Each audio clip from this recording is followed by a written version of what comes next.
Hi guys, welcome to social post. నేను మీ Chanakya. Guys, present ఇప్పుడున్న ట్రెండ్‌లో లవ్ అంటే దానికి చాలా డిఫరెంట్ డిఫరెంట్ నేమ్స్ అనేది కూడా మనకున్న అవసరాలకు తగ్గట్టు ప్రేమ అనే పేరు పెట్టుకొని మనం ముందుకెళ్ళిపోతాం. అసలు ఎందుకు ఇప్పుడున్న జనరేషన్‌లో అలా మారిపోయింది?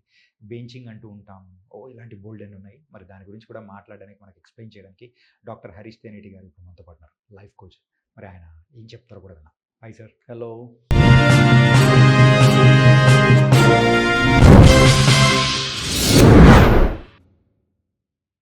సార్, రిలేషన్‌షిప్స్‌లో ఇన్ని ఉంటాయా? రోజు రోజుకు ఇంకా దాంట్లో కౌంట్ అనేది కూడా పెరుగుతూ పోతూ ఉంది. అబ్సల్యూట్‌లీ కొత్త కొత్త పదాలొస్తున్నాయి. మాకు గూడా అర్థం కావట్లేదు. ఏంట్రా యాహ్! బాబు అని. అంటే దాని అర్థాలేంటో కూడా మనకు అర్థం కావట్లేదు. అర్థం కావట్లేదు. ఎటు తిప్పినా హ్మ్. అల్టిమేట్‌లీ అక్కడికే వస్తుంది పాయింట్. దట్ అవసరాన్ని బట్టి ఉంటా, లేకపోతే నీ కర్మ. కానీ దానికి లవ్ అనే ముసుగు అనేది ఎందుకేస్తున్నారు? అబ్సల్యూట్‌లీ అదొక్కటే మార్గం. ఎవ్వరినైనా సరే ఈ ప్రపంచంలో హ్మ్.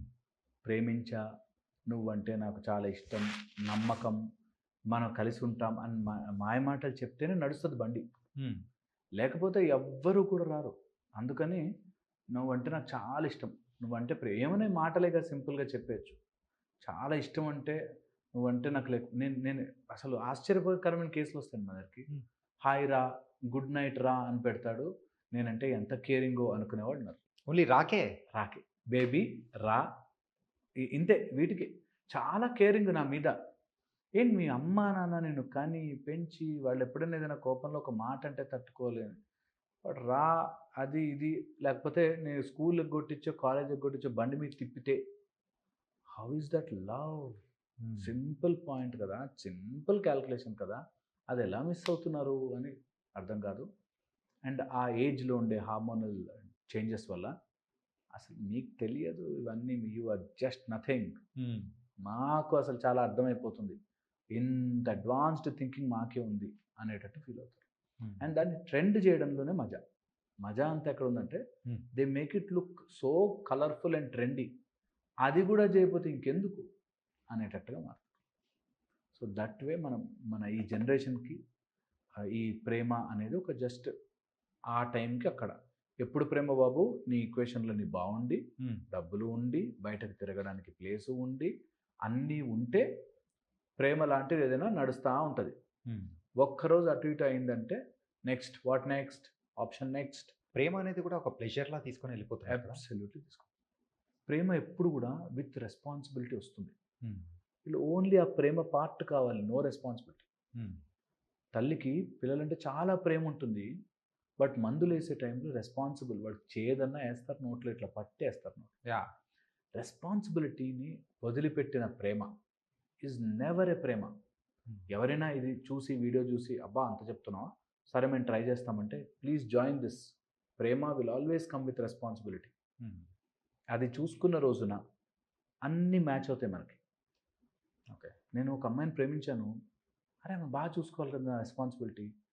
చూసుకోవాలంటే నేను మా నాన్న కొనిచ్చిన బండి మీద తిప్పడమో, ఏదో రోడ్ల మీద తిప్పడమో నాకు రెస్పాన్సిబిలిటీ ఉండాలి గదా! సో, నేను ఆ రెస్పాన్సిబిలిటీని ఫుల్‌ఫిల్ చేస్తే నా ప్రేమకు న్యాయం చేసినట్టు కదా! హ్మ్. అనే చిన్న జాయిన్ చేసుకోవాలి జంక్షన్ అంతే. అన్నీ సెటిల్ అవుతాయి. అన్నీ సెటిల్ అయిపోతాయి. నేను ప్రేమ అనే మాటతో ఏది పడితే అది చేస్తున్నానే. దీన్ని కొంచెం యాడ్ చేసి ఒక రెస్పాన్సిబుల్‌గా ఇదే పని, ఇదే హోటల్‌లో కూర్చోవడం, నేను మంచిగా సెటిల్ అయ్యాక, నేను డబ్బులు సంపాదించుకున్నాక నేను చేస్తా. Why not? Hmm. Why not? అనేది ఉండగలిగితే అది ఎన్ని రోజులు సస్టైన్ అవుతుందో తెలుస్తుంది. ఎన్ని రోజులు దాన్ని నడుస్తుందో తెలుస్తుంది. ఒక్కరోజు మనము టైంకి రాలేకపోయినా, లేట్‌గొచ్చినా, లేకపోతే ఆ రోజు డబ్బులు తీయలేకపోయినా నిజం బయటపడిపోతుంది హ్మ్. క్లియర్‌గా. నేను చూసానండి ఎంతమంది హ్మ్. ఈ రోజుల్లో ఉన్న రిలేషన్‌షిప్‌లో వాడెక్కడో ఆన్‌లైన్‌లో కలుస్తాడు. ఇన్‌స్టాలోనో, ఫేస్‌బుక్‌లోనో. So nice. మీ వీడియోస్ చాలా బావుంటాయి. ఇట్లా కలుస్తారు. Okay. Videos or post whatever. Number exchange అవుతుంది. ఎక్స్‌చేంజ్ అయిన దగ్గర నుంచి ఇంకా రోజు ఏం చేస్తున్నావు? ఏం చేస్తున్నావు? ఏం చేస్తున్నావు? ఇందులో నడుస్తుంది. తర్వాత కొన్ని రోజుల తర్వాత చాలా రోజుల నుంచి నమ్మకస్తుడు అని ఉంటుంది. హ్మ్. ఇక్కడ దాకా స్టోరీ ఈజ్ నైస్. వాళ్ళు బాగున్నారు, వీళ్ళు బాగున్నారు. దెన్ స్టార్ట్స్ ఒక సడెన్ డే వేర్ నువ్వంటే నాకు చాలా ఇష్టం. ఓహ్! నైస్. నాకు ఇన్ని రోజులు అనుకోలేదు. Yes! He is the right person అనిపిస్తుంది. హ్మ్. దాని తర్వాత స్టార్ట్ అవుతాయి ఈవెంట్స్. వేరొక రోజు బయటికి రాని కానీ, లేకపోతే అర్జెంట్ అవసరం, నాకు 1,00,000 కావాలి అని. ఇలా వస్తాయి యాహ్! ప్రాబ్లమ్స్. నాకు చాలా అవసరం ఉంది, నా ప్రాణాలు పోయేటి, మా ఇంట్లో వాళ్ళు ఎవరికో హెల్త్ ప్రాబ్లమ్ ఉంది, ఇది ఉంది అది ఉందని 1,00,000, 2,00,000 సడన్గా అవుట్ ఆఫ్ నోవేర్ ఒక అమౌంట్ వస్తుంది. ఆ మాత్రం చేయలేవా నీకు అవసరం ఉంటే అనేటట్టుగా తయారవుతుంది. అండ్ స్టోరీ ఎంత క్లియర్గా ఉంటుందంటే, వాళ్ళు ఎమోషనల్ డ్రామా ఆడడం, వాళ్ళు రావడం, ఏడవడం, ఎందుకురా బాధగా ఉన్నావు అని అడగడం, ఇట్లా కష్టం ఉంది, డైరెక్ట్గా నాకు డబ్బులు ఇవ్వు అని అడగడు, నాకు చాలా ప్రాబ్లం ఉంది, బాధగా ఉంది. వీళ్ళు బాధపడిపోతారు, అమ్మో ఏమైపోతుంది అని చెప్పి, ఏమైంది అన్నట్టుగా, ఇగో డబ్బులు అవసరం ఉంది, అలా వస్తాయి. మీరు చూడండి, you look at my insta డిఎంలో చూడండి, అన్ని సైబర్ ఫ్రాడ్ కేసు. ప్రేమ అనుకుని, ఓకే, ప్రతి పోస్ట్కి లైక్ పెట్టాడు, కమెంట్ కొట్టాడని, వాళ్ళు అడగగానే డబ్బులు ఇచ్చి, ఎలా ఇస్తారు అని అనిపిస్తుంది. ఓకే, ఆయన ఒకప్పుడంట అది ఎందులోనో ఉద్యమంలో ఉండేవాడు, ఇప్పుడు అందులోంచి బయటకు వచ్చేసాడు, ఇప్పుడు అతని లైఫ్ని ఆయన సెట్ చేసుకుంటున్నాడు, ఆయనకు నేను హెల్ప్ చేయాలి, వాళ్ళ ఇల్లు ఒకటి అమ్మేస్తే ఆ ఇంట్లో ఆ వచ్చిన అమౌంట్తో కొంచెం చేసుకుని ఆయన చదివేసుకుని సెటిల్ అయిపోతే మేము హ్యాపీగా ఉండొచ్చు అన్న దాంట్లో, అమ్మడానికి ఆ బ్రోకర్కి కొంత ఇవ్వాలని 5,00,000 తీసుకుంటాం. Yeah, can you believe that pattern? టిపికల్గా ఉంటుంది. అండ్ నమ్మేస్తారు, యా, ఇది ప్రేమ అంటారు. ఇది ప్రేమ ఉంటే ఆ మాత్రం చేసుకోలేమో ఒకళ్ళ కోసం ఒకళ్ళం అని అంటారు. సో ఇలాంటివి చాలా నడుస్తుంది. కొంతమంది అయితే డైరెక్ట్గా మాకేం లేదు, we just need physical thing, నువ్వు ప్రేమ ఇవేం లేవు, డైరెక్ట్గా 1 నైట్ స్టాండ్ లేకపోతే 1 టైం, ఇందులో ఉన్నారు ఒక బ్యాచ్ అంతా, where they think they are advanced, that ఏముంది boss, that is also part of life అనేటట్టు ఉన్నారు. అదొక బ్యాచ్. ఇంకొక బ్యాచ్ ప్రేమ ప్రేమ ప్రేమ, అసలు ఏముండదు అక్కడ, ఏం లేదు, మధ్యరాత్రి 12 గంటలకు వెళ్ళి కేకులు కట్ చేయడం, మొహానికి కేక్ పూసుకుంటే అదొక గొప్ప విషయంగా సెలబ్రేటెడ్ మై బర్త్డే. ఏంటి, మధ్యరాత్రి రోడ్డు మీద పెట్టుకుని కారు మీద కేక్ కట్ చేసి మొహం మీద కేక్ పూసుకుంటే, హౌ ఇస్ దట్ లవ్ రా, ఎలా? ఓకే, అది మీకు అర్థం కాదు సార్, అవన్నీ ఉంటాయి ప్రేమలో అని అనుకుంటారు. Done, very good. ఆ కేక్ డబ్బులు ఎక్కడి నుంచి వచ్చాయి, ఆ కార్ డబ్బులు ఎక్కడి నుంచి వచ్చాయి, కార్కి పెట్రోల్ డబ్బులు ఎక్కడి నుంచి వచ్చాయి, ఇవన్నీ కూడా దే మ్యాటర్ కదా. ఇవన్నిటినీ బాధ్యతగా తీసుకుని, నేను నా లైఫ్ని నేను చూసుకుంటా, నాకు నచ్చిన అమ్మాయో అబ్బాయి ఉన్నాడు, వాడిని మనస్ఫూర్తిగా ప్రేమించా, when all my responsibilities are fill, నేను వెళ్ళి మా పేరెంట్స్ ముందు నుంచుంటే వాళ్ళకి నో చెప్పే ఛాన్స్ ఉండకుండా అంత క్వాలిఫైడ్ అవుతాను. వాళ్ళకి నీ ఇష్టం రాను అన్నీ డెసెసివ్గా ప్రాపర్గా నీ లైఫ్లో డెసిషన్ తీసుకుంటే ఎవరైనా ఎస్ అంటారు, నో అనలేరు. వాడు చేస్తే కరెక్ట్ చేస్తాడు, ఆ అమ్మాయి అందంటే వాడు కరెక్ట్ వాడు అయి ఉంటాడు అనే నమ్మకం నీ పేరెంట్స్కే రాలేదంటే you are not in true love. సరే, ఇప్పుడు వస్తున్న ఈ ఓట్స్ అన్ని దానిలలో కల్లా మిమ్మల్ని బాగా అరే ఏంట్రా ఇది అని అనిపించిన ఓట్ ఏదైనా ఉందా? ఈ మధ్యలో నేను చూస్తున్న దాంట్లో అన్నిటికంటే dangerous but made common the live in is, అది తెలియకుండానే పాకుతున్న విషం.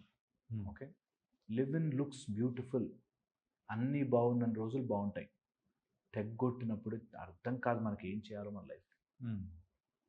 నేను ఎంతమందిని చూస్తానండి, కొంతమంది పేరెంట్స్ని వద్దనుకుని లివిన్లోకి వచ్చేసి ఒక 5-6 ఇయర్స్ అర్థం చేసుకుంటామని అనుకుని, అమ్మ 30-31కి ఆఫీస్ జాబ్ చేస్తూ ఉంటుంది, ఇతను కూడా జాబ్ చేస్తుంటాడు మంచిగా, 31కి స్టార్ట్ చేసి 35 దాకా అండర్స్టాండింగ్లో మేము అర్థం చేసుకుంటామని లివిన్లో ఉండి, 35 ఇయర్స్ 36 తర్వాత నాకు వేరే అమ్మాయి చాలా బాగా అనిపిస్తుంది, మీ దగ్గర నాకు ఆ ఫీల్ రావట్లేదు, ఓకే, ఐఎమ్ మూవింగ్ ఆన్. అదే కదా లివ్ ఇన్ అంటే, నువ్వు no responsibility, you can go, very good. 35-36 తర్వాత నెక్స్ట్ వాట్ అనేది అమ్మాయికి అర్థం కాదు, వాడు ఏం చేయబోతుందో ఆమెకు తెలియదు.